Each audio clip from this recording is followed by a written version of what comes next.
O ponto a ponto de hoje recebe um comunicador formado na PUC do Rio Grande do Sul, 28 anos de trajetória na comunicação, uma das referências e um dos nomes mais importantes aqui no litoral norte gaúcho. Já foi premiado esse 2026 na comanda de marcas e personas aqui em Capão da Canoa e já foi selecionado aí pela Prêmio Press em 2 categorias. A gente tem o prazer de receber aqui no Ponto a Ponto Sandro Sauer, comunicador. Prazer te receber aqui nos estúdios no Ponto a Ponto. Tudo bem, Sandro? Tudo bem, Alexandre. É uma alegria estar aqui com vocês e à disposição, né, para contar aí as nossas histórias, a nossa vida no meio da comunicação. Como é que surge a identificação do Sandro na área da comunicação? Quando é que deu o start do Sandro nessa área que ele domina pra caramba? Olha, na realidade vem de berço, né? O meu pai, ele era jornalista, ele integrou a grande equipe da Rádio Guaíba e da Rádio Gaúcha, juntamente com o Armindo Antônio Ranzolin, Lazier Martins, Lauro Quadros, Milton Jung, lá nos anos 70 e nos anos 80.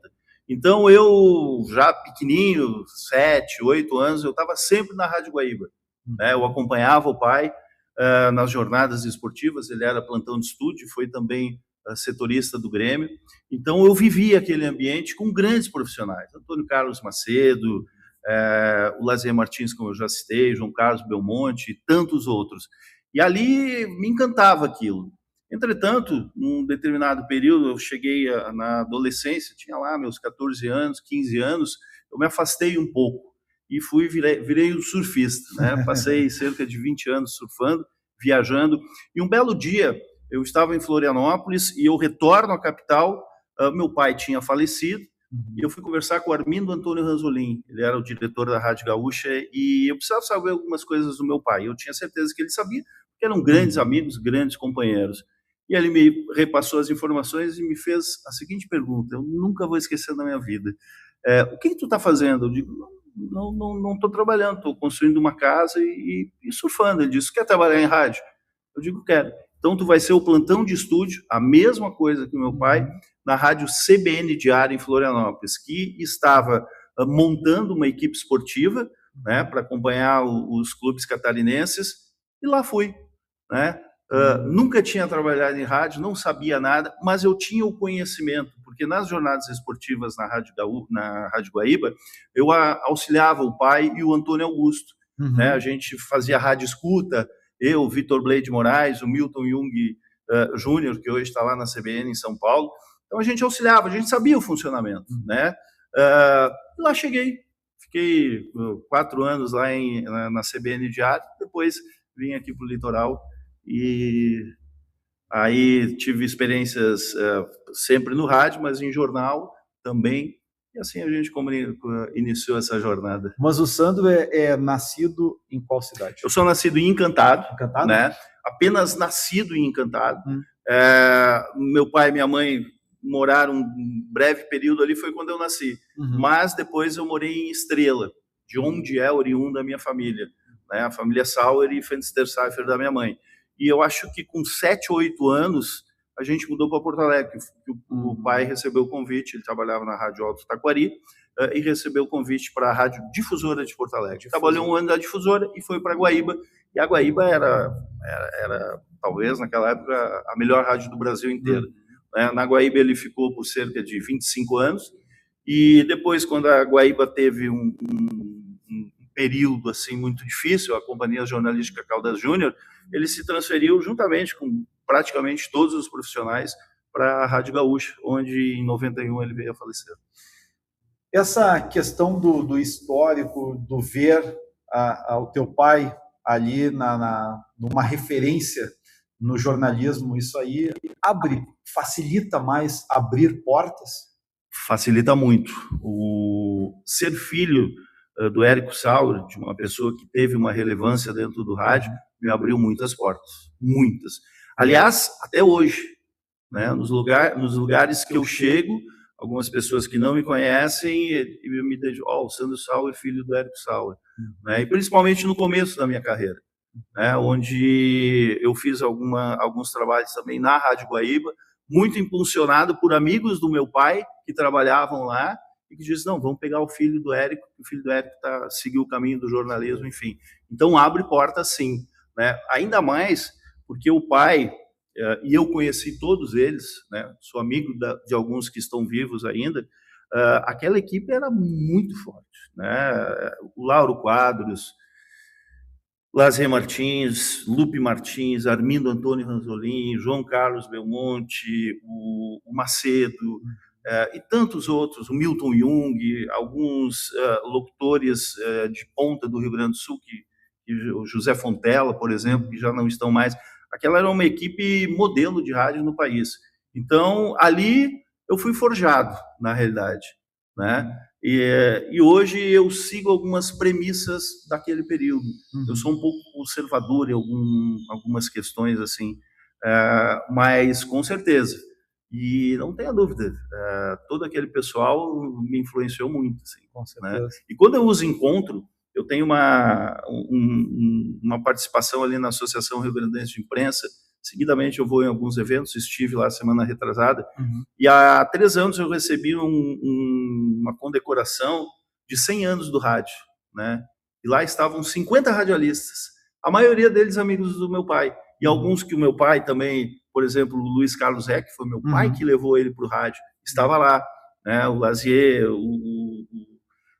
alguns da Rádio Guaíba, o Escola, enfim, da Rádio Gaúcha, e lá estava o Sandro Sauer, né? Entre os 50 nomes do rádio na celebração dos 100 anos. Isso me deixou muito feliz e um reconhecimento pelo trabalho que a gente faz, né? O nome do meu pai, ele me ajudou muito, né? Ele me ajuda até hoje.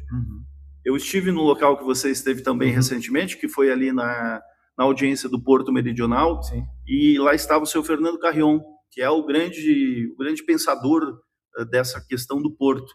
E quando eu me apresentei, ele me deu um abraço tão fraterno, mas tão fraterno, e um sorriso. Ele disse, tu é filho do Érico Sauer? Eu digo, eu sou. Era um grande amigo meu. Então, esse legado assim que ele deixou, eu acho que me contamina e me auxilia aí no meu dia a dia, não tenha dúvida. Com certeza. O Sandro chega no litoral em que ano e por que veio para o litoral? Bom, como eu te falei, um período da minha vida eu virei surfista e eu me dediquei ao esporte, né? Eu viajei bastante, morei em Santa Catarina, em várias praias. E quando meu pai faleceu em 1991, logo depois eu passei um tempinho aqui em Capão da Canoa. Então, um pouquinho antes dele morrer, passei 1 ano em Capão da Canoa. E quando ele faleceu, eu disse para minha mãe já estava aposentada, eu digo, mãe, eu não quero ficar em Porto Alegre, eu não vou ficar em Porto Alegre, né? Porque eu tenho a ligação com o mar, eu tenho que estar perto do mar, e ela também, sabe, estava cansada. E a gente resolveu comprar uma casa em Imbé, né? Compramos a casa e resido até hoje ali no município de Imbé. Minha mãe, ela também residiu comigo, né? Ela veio a falecer em 2018, eu cuidei muito dela num determinado, 8 anos antes dela falecer por uma doença, que eu me dediquei 100%, e foi um momento muito legal, assim, de grande aprendizado. Então eu trabalhava na rádio e cuidava dela. Nem na casa da minha esposa eu não ia, eu elegi cuidar dela. Eu achei que ela merecia por tudo que ela me ajudou. Aí no primeiro momento em Imbé, eu ficava surfando, né? Minha mãe me auxiliava ali, enfim. Aí eu fui morar em Florianópolis, né? Também por causa do surf. E foi quando eu vim a Porto Alegre e surgiu essa oportunidade com o nosso querido Armindo Antônio Ranzolin, né? Aí eu fiquei alguns anos em Florianópolis, 4, 5 anos, tive uma filha lá que mora hoje em São Paulo, e voltei. Me desgostei de Florianópolis. Florianópolis tem muitas dificuldades, uma cidade que tem suas dificuldades, enfim. E voltei, aí trabalhei na Rádio Tramandaí, trabalhei no Jornal Dimensão, fui assessor de imprensa da Prefeitura de Imbé no segundo mandato do prefeito Darcy Luciano Dias.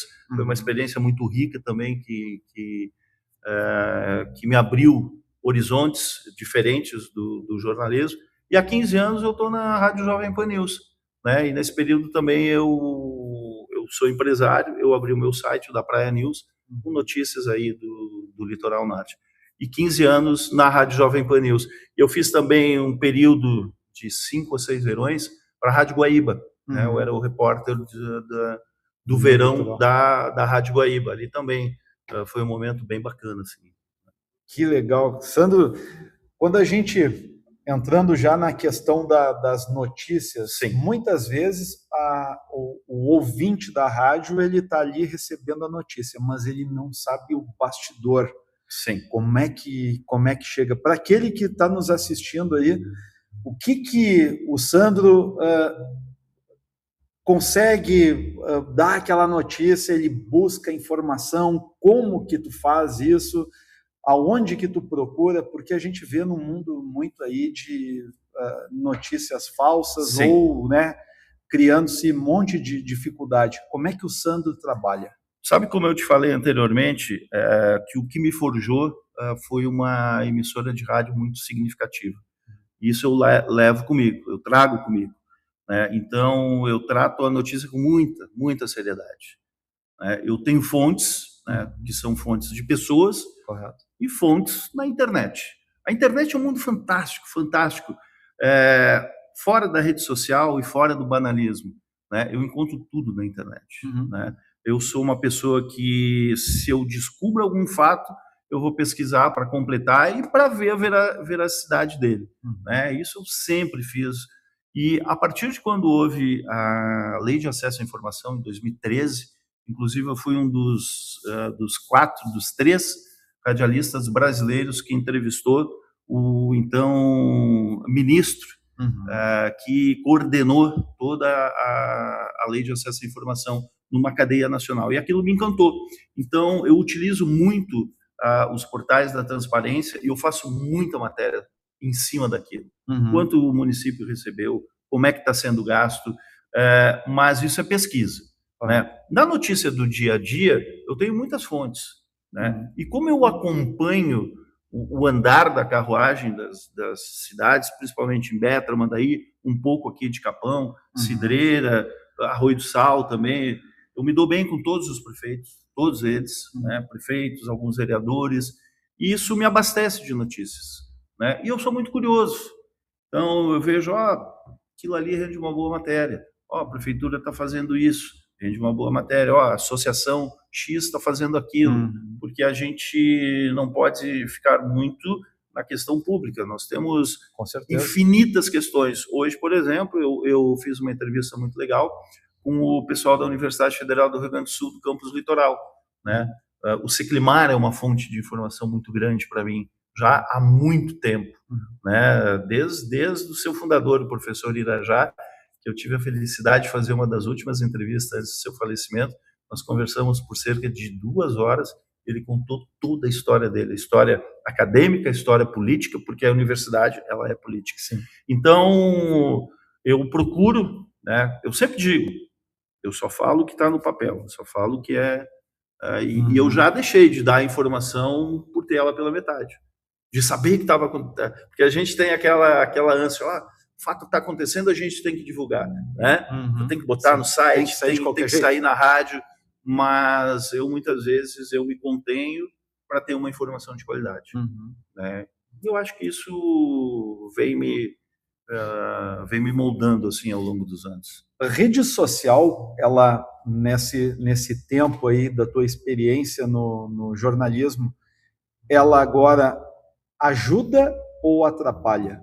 Não, ela é um complemento para o jornalismo fantástico, fantástico, né? É que a rede social tem 2 questões. Ela tem as banalidades, as mentiras, as futilidades, que realmente eu, particularmente, não dou bola, né? Eu, dentro da rede social, eu quero achar coisas que me tragam informações e que enriqueçam o meu dia a dia. Mas as redes sociais, elas são fantásticas. Sabendo utilizar ela das mais diversas mídias, escrita, falada ou vídeo. Hoje tem muita questão de vídeo. O vídeo na rede social, não que eu seja reticente, mas eu acho que aqueles vídeos muito curtinhos trazem pouca informação. Eu sou um cara que gosta de ter informação, eu gosto de ler, né? Eu sei que as pessoas hoje não leem tanto, né? Mas a rede social, sem dúvida, ela é um complemento do nosso trabalho, né? Tudo que eu posto, tanto toda a informação da rádio quanto do meu site da Praia News, eu replico nas redes sociais, no X, no Facebook, no Instagram, né? E, por incrível que pareça, dá uma audiência muito, muito, muito grande. Às vezes dá mais audiência na rede social que na própria rádio ou no site. É que a rádio ela tem uma magia. Né? A rádio, tu não mede. Tu não tem como medir o rádio. Tu tem como medir quando ele está no streaming, né? Quando ele está ali na rede social, que tu sabe que tem tantas pessoas assistindo.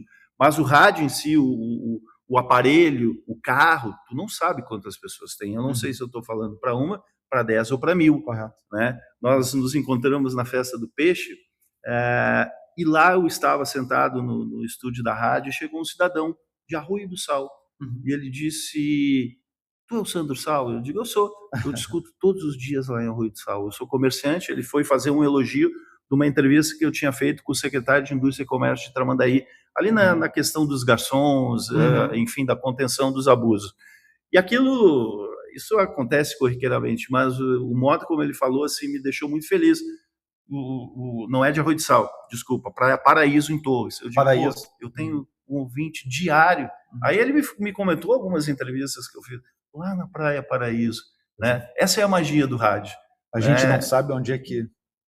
Nós não temos ideia. Às vezes eu caminho na rua e lá no Imbé, principalmente, que eu conheço todo mundo, eu saio andando na rua e conheço todo mundo. E o pessoal me diz: Sandro, estava muito bom o programa hoje, assim, então isso aí isso dá uma vontade de trabalhar mais, de fazer melhor, né? E a rede social é o nosso complemento, é a nossa fonte de informação também, porque hoje muitas prefeituras, câmeras, enfim, onde eu me abasteço, elas divulgam na rede social. Então, sim, a rede social ela é fundamental. Eu dou uma dica: quando ela tem muita futilidade, muita banalidade, muita coisa em verdade, muito um brigando com o outro, enfim, falando do prefeito, falando disso, falando daquilo, o importante é tu selecionar o que tu quer, né? O que tu quer de informação, porque tem muita coisa boa na rede social. As pessoas elas estão falando mais e escutando menos, na tua avaliação? Talvez. Eu acho que as pessoas, fundamentalmente, elas não estão lendo. E eu acho isso que não é bom, né? Inclusive, a gente vê pessoas comentando sobre uma manchete, mas não sobre a notícia. Não conseguem se deter no que está ali. Exatamente. Né? Às vezes nem a manchete inteira. Né? Já tirou a conclusão. Já tirou a conclusão, mas não leu a notícia. Mesmo que seja uma notícia curta de rede social. Na rede social se encurta as notícias. Né? Eu sou muito pela leitura. Né? Livros... tudo. Eu acho que as pessoas deveriam ler mais. Se todos lessem mais, nós teríamos um país melhor. Isso aí não tenha dúvida. Correto. Né? Agora, as pessoas não estão escutando muito, não, também. Né? Eu acho que o imediatismo das coisas, né? Essa ânsia de ser tudo muito rápido, né? As pessoas não param para ouvir. Né? Ou apenas o que querem. Mas eu acho que não estão ouvindo muito, não. Né?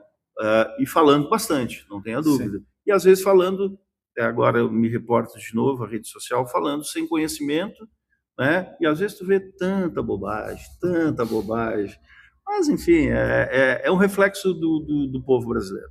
Né? Eu converso muito com professores, com educadores, e eu tenho uma premissa de que a nossa educação, ela está ruim. Ela está ruim. Tanto é que esses tempos, lá na rádio, o meu chefe contratou um jornalista. O jornalista não sabia escrever 2 frases. Né? Então, eu tenho percebido isso. Então, a qualidade da educação é o reflexo que tem a população. Né? E a leitura, para mim, é fundamental. Né? E a leitura está pouca.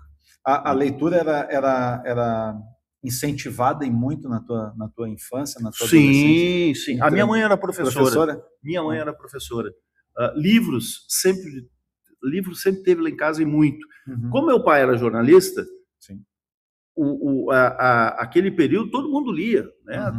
Eu conhecia escritores, enfim, eu conheci o Mário Quintana, né? Numa relação muito legal de 2 meses, assim, que foi maravilhoso. Mas eu sempre tive livros na minha volta, né? Tanto na escola, me lembro que tinha que fazer as fichas de leitura. Ficha de leitura. Nossa, era bem legal. E não assim. Tinha como descobrir o resumo do livro. Tinha que fazer. Né? Alguns alunos ali, e eu vou te dizer, na maioria, né, dos colégios que eu passei, não que eu era o bom, porque eu rodei, mas eu sempre fui... Do português eu sempre gostei muito. Fui sempre muito da leitura, então todo mundo me pedia ajuda.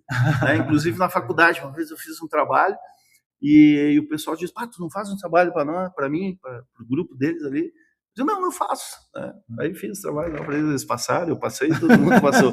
Mas, por exemplo, a minha mãe,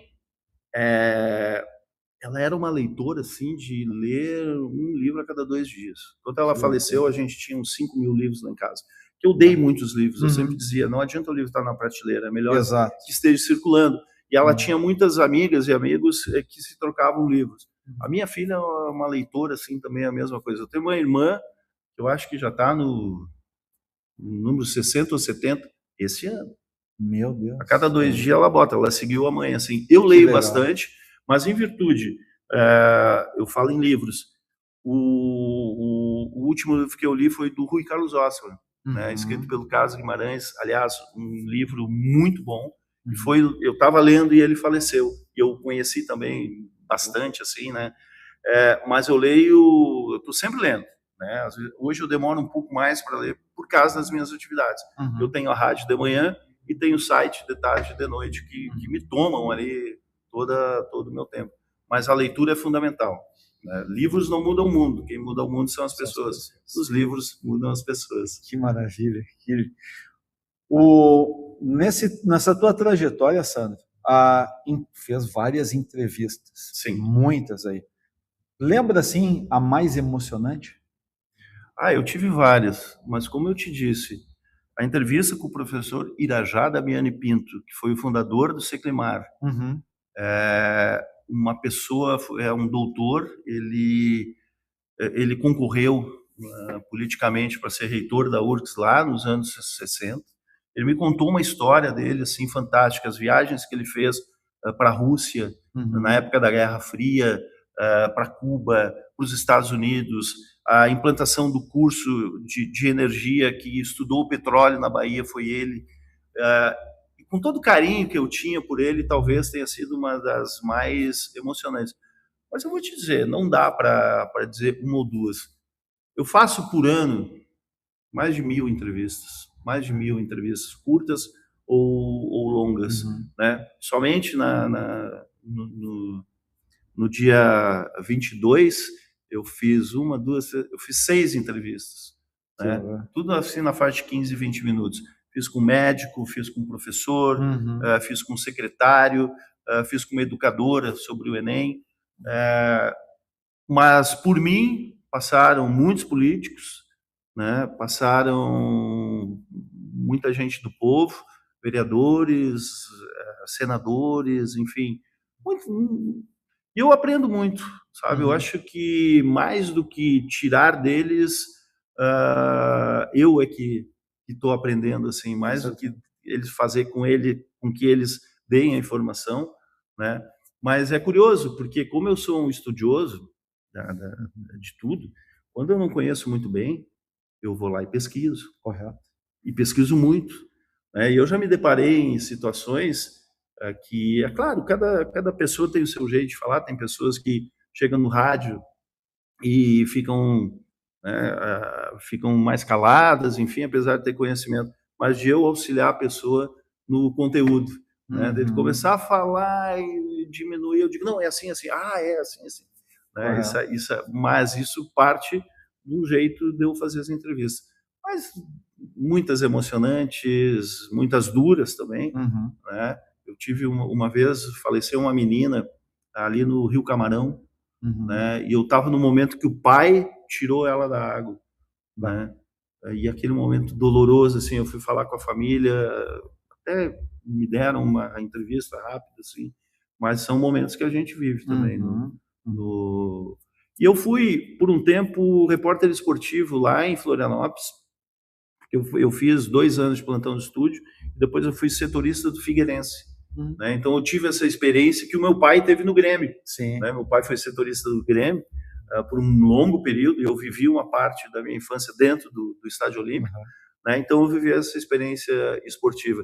Fiz transmissões de festivais também, que é muito legal. Festivais de música Tafona, Piau do Canto Chucro, Moenda, enfim. Né? Então a gente tem aí uma... E a que mais te surpreendeu? Teve alguma? Não, eu não me surpreendo com entrevistado, seja ele qual for. Né? Seja ele qual for. Eu trato todos da mesma forma. Né? Então, quando eu vou para uma entrevista, eu já sei o que eu vou fazer. Né? Eu sei o que eu vou perguntar. É claro que no decorrer do bate-papo, tu vai se alterando. Mas eu já saio com 1, 2 perguntas básicas que vão me abastecer com a informação que aquele entrevistado vai dar, e eu vou dar o feedback. Né?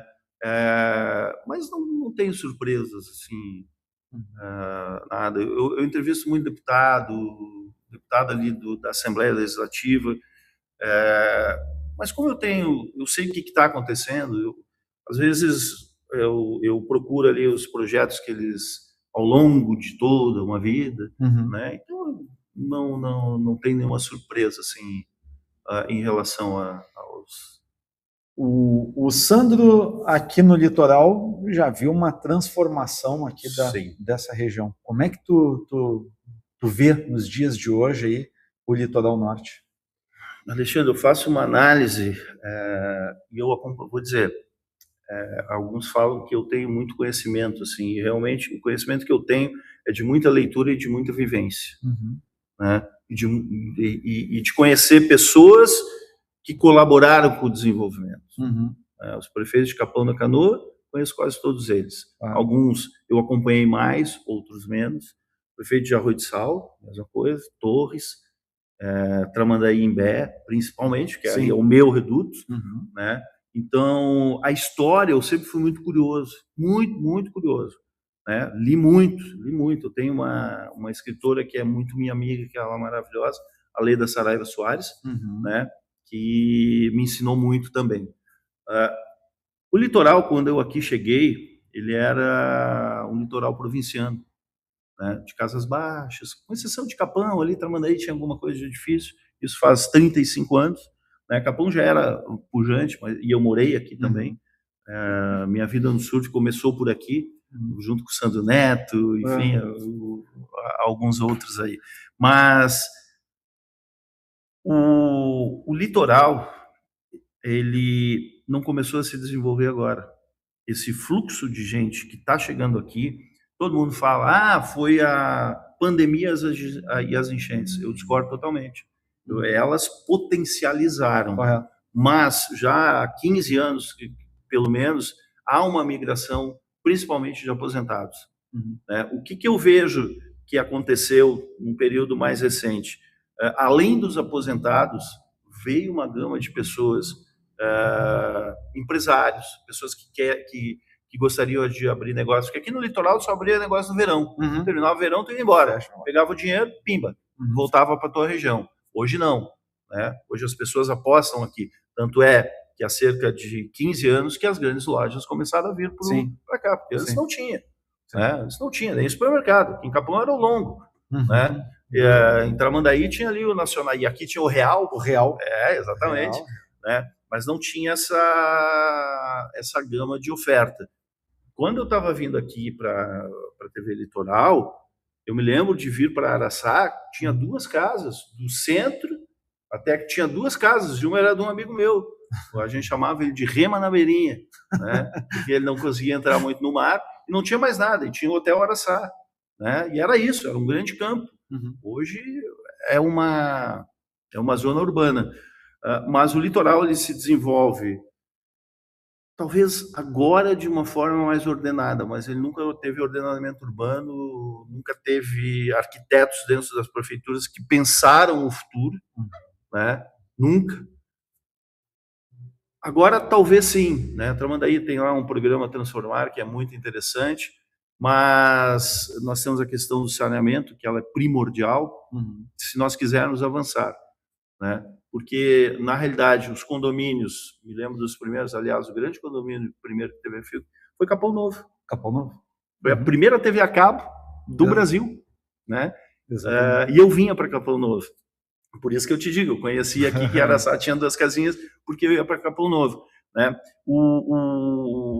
A entrada em cena dos condomínios, ele deu um olhar diferente, porque muitos empresários de grande poder aquisitivo olharam o litoral diferente, sejam consultores, enfim. Tanto é que Capão da Canoa começou, então, o pessoal daqui começou a construir mais intenso, porque vinha muita gente fora.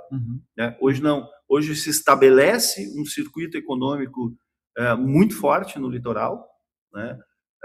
Mas nós carecemos de algumas situações de infraestrutura para desenvolver.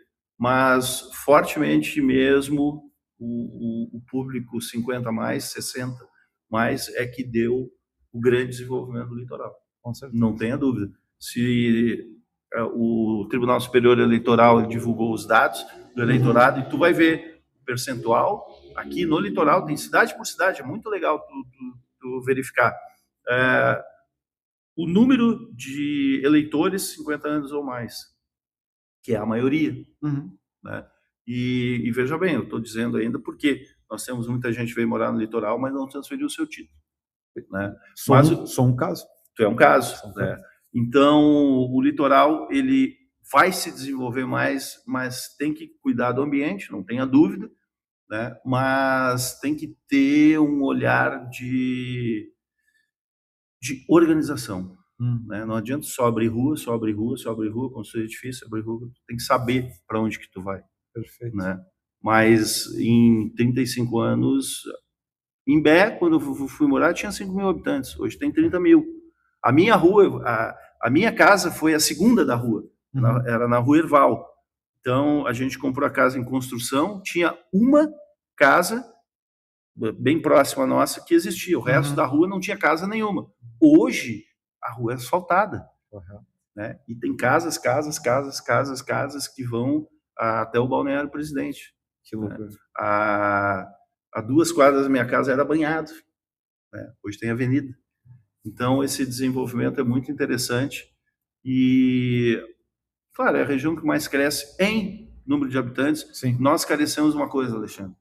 A nossa economia ainda é fraca. Outro dia, com os números do PIB, o Litoral Norte é o menor PIB do estado. A menor fatia de produção é do litoral. Por quê? Porque nós vivemos de serviços, basicamente. Não tem indústria? Não tem. A produção que acarreta uma riqueza maior, ela é muito pequena, reservada a alguns poucos empreendimentos. Mas eu acho que isso pode mudar no futuro. Maravilha. Né?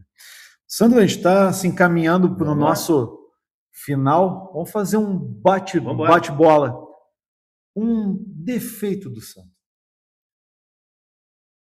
Eu sou... um defeito é bom, né? Não, eu tenho vários defeitos.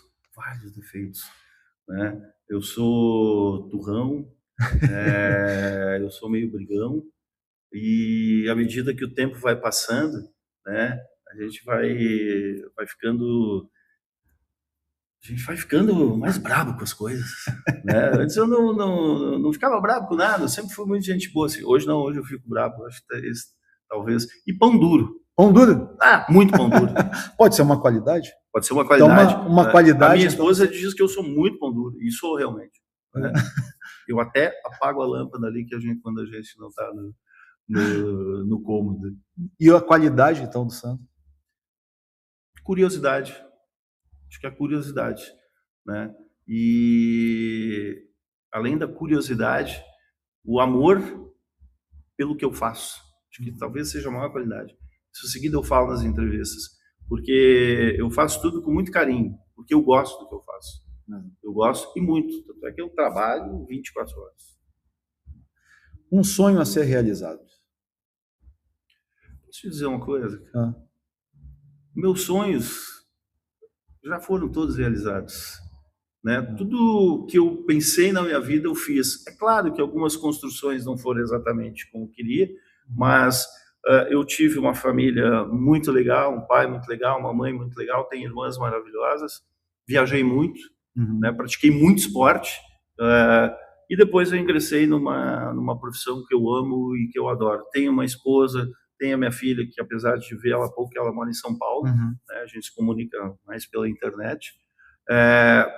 Eu faço o que eu gosto, eu acho que eu sou bem realizado. Já viajei bastante, claro, tenho um sonho de passar 6 meses na Europa, essas coisas assim que a gente tem, né? Mas o mais importante é ter amigos como eu tenho, sabe? Eu tenho muitos amigos, amigos de todo dia, amigos.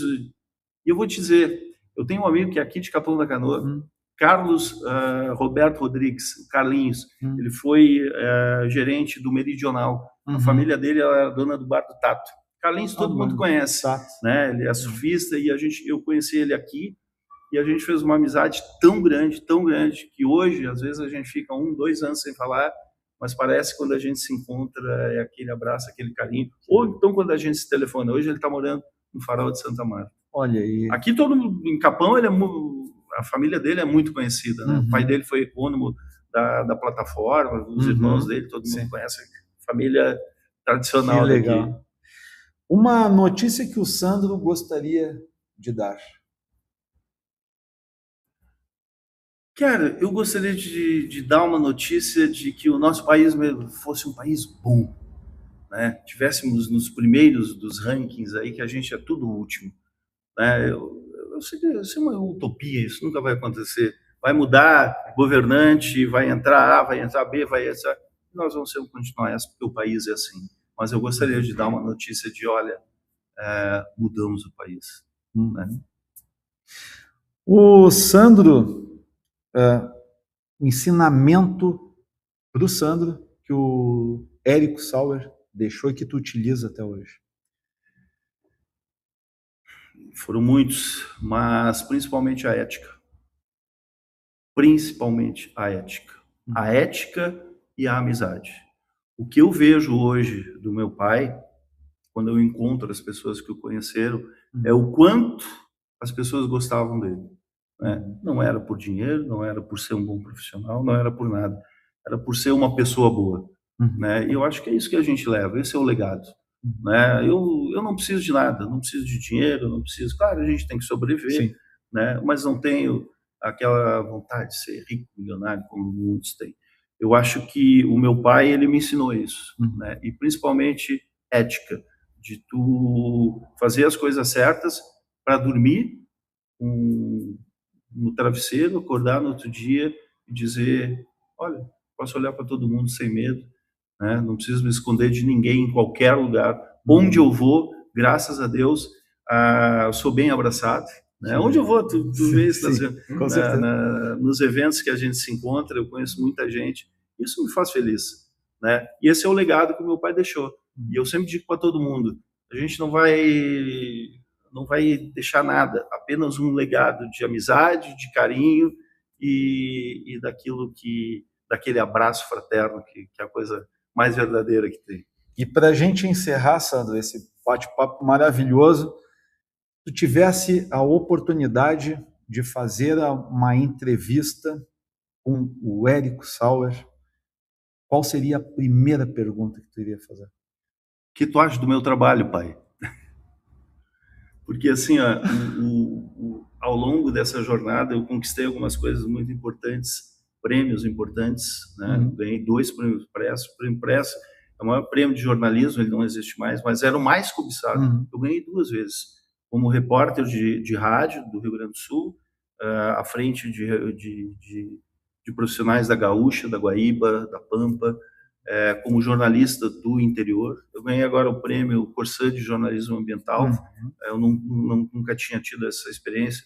Reconhecimento da Associação Rio Grandense de Imprensa, né? Então, eu ia perguntar, pai, o que tu achou disso? Né? Porque quando ele faleceu, eu não trabalhava no rádio. Ele não viu essa minha vida profissional. Mas tá vendo lá de cima, não tem dúvida. Certamente, certamente. Santos Sauer, prazer mais uma vez conversar contigo. A gente se encontra aí nos eventos e sempre bom conversar contigo. Que história! E deixar aqui um abraço e que precisar da gente aqui, a gente está de portas abertas aqui, que precisar. Igualmente, Alexandre, foi um prazer estar contigo aqui, como eu encerro sempre com os meus convidados. Sucesso e um bom trabalho. Maravilha. Este foi o Ponto a Ponto de hoje. Até a próxima. Tchau, tchau.